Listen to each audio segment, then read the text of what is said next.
Hello, നമസ്തേ. ഞാൻ എൻ്റെ കൂട്ടുകാരൻ സെൻറ്റ് ആൻ്റണി ബേക്കറിയുടെ എൻ്റെ കൂട്ടുകാരനെ പറ്റി ഞാൻ പറയാമെന്ന് കഴിഞ്ഞ വീഡിയോയിൽ പറഞ്ഞിട്ടുണ്ടായിരുന്നു.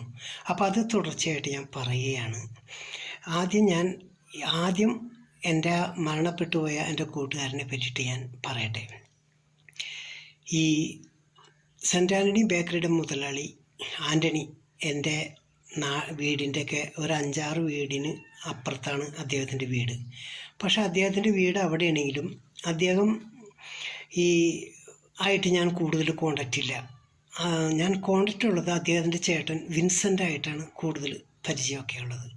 അപ്പോൾ ഞാൻ ഇദ്ദേഹത്തിനായിട്ട് ഈ സെൻറ്റ് ആൻ്റണി ബേക്കറിയുടെ ആൻ്റണിയെ പരിചയപ്പെടാൻ കാരണം നിൻഡോ ബേക്കറിലാണ്. ഞാൻ പറഞ്ഞില്ലേ, ആദ്യം ഞാനൊരു ബേക്കറിൽ പണി പഠിക്കാൻ നിന്നു. പണി പഠിച്ചു.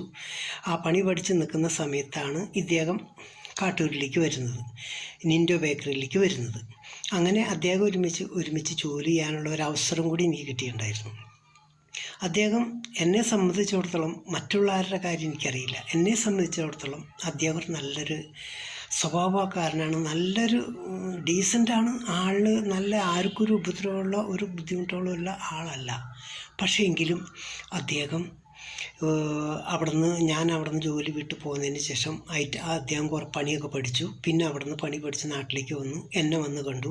എന്നോട് പറഞ്ഞു, ഞാൻ വീട്ടിൽ തന്നെ ഒരു കൂടൊക്കെ പണിത് ഞാൻ വീട്ടിൽ തന്നെ ജോലി ചെയ്യാന്നുള്ള പരിപാടിയാണ് പ്രകാശ. അപ്പോൾ അതിൻ്റെ പേരിൽ പ്രകാശിൻ്റെ സഹായങ്ങളൊക്കെ വേണം. അന്ന് വെച്ചാൽ ഈ ബിസ്ക്കറ്റിൻ്റെ കണക്കുകളൊന്നും ആരും അങ്ങനെ കൊടുക്കില്ല. എൻ്റെ കയ്യിലുണ്ടായിരുന്നു ആ കണക്കുകളൊക്കെ.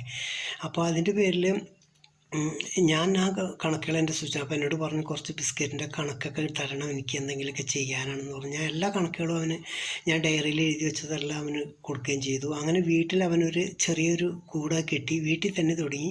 അവൻ തന്നെ കൊണ്ടുപോയിട്ട് ലൈനിൽ കൊടുത്ത് ഇങ്ങനെയൊക്കെ നടത്തി. അവനൊരു താല്പര്യമായിരുന്നു, വിജയിക്കണം എന്നുള്ളൊരു താല്പര്യം കൊണ്ട് അവൻ ചെയ്തുകൊണ്ടിരുന്നായിരുന്നു. പക്ഷേ അത് വളരെ നന്നായിട്ട് പോയിട്ടുണ്ടായിരുന്നു. നന്നായിട്ടെന്ന് വെച്ചാൽ അവൻ്റെ കഷ്ടപ്പാട് കാരണം അവന് കുഴപ്പമില്ലാതെ അങ്ങനെ പോയിക്കൊണ്ടിരുന്നു. അങ്ങനത്തെ ഒരു വ്യക്തിയായിരുന്നു. പിന്നീട് അദ്ദേഹം നമ്മുടെ തെക്കേ ജംഗ്ഷനിൽ, പോത്തിശ്ശേരി ജംഗ്ഷനിൽ ഒരു കട കിട്ടാമെന്ന് വെച്ചിട്ടുണ്ട് പ്രകാശ. അപ്പോൾ അതിൻ്റെ പേരിൽ ഞാൻ അതൊരു കട എടുത്താലോ എന്ന് പറഞ്ഞപ്പോൾ ഞാൻ പറഞ്ഞു, നല്ല കാര്യമാണ്, അത് എടുത്തോ, എന്നാലേ നമുക്ക് മെച്ചമുള്ളൂ, നമുക്ക് ഈ ലൈനിൽ ഇങ്ങനെ കൊടുത്തു കഴിഞ്ഞാൽ ബുദ്ധിമുട്ടാവും എന്നൊക്കെ ഞാൻ പറഞ്ഞ് അങ്ങനെ അദ്ദേഹം ആ കട എടുത്തു. പോത്തിശ്ശേരി ജംഗ്ഷനിൽ പള്ളിയുടെ മുൻവശവും കപ്പേളയുടെ മുൻവശവുമായ സ്ഥലത്താണ് അവന് കട കിട്ടിയത്. അവൻ്റെ ദൈവങ്ങളുടെ നല്ല അനുഗ്രഹമുള്ള സ്ഥലമായിരുന്നത്. അദ്ദേഹം നല്ല പോലെ തന്നെ കച്ചവടം നടത്തി